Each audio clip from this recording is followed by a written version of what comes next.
Okay, I'm getting ready to do a startup test of the new Power Hobby 3S fans. I'm running an auxiliary battery through a relay. I'm using this battery, and I still old school from back in the building batteries. I put about 0.7 mil of additional shrink wrap to give it extra protection since it's not a hard case. And I know I'm all over the place. I'm gonna go ahead and fire them up. Hit the button on my remote.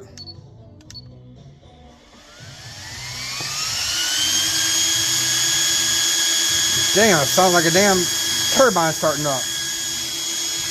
I feel air way back here. A foot away hit me. That's impressive. Those little fans drop the voltage down. You know, you probably can't see.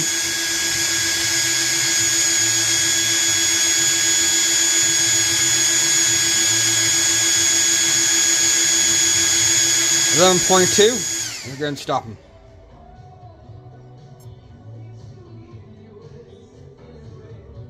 Back to 11.3.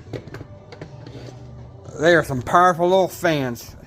Can't wait to get ready to try them with the new batteries.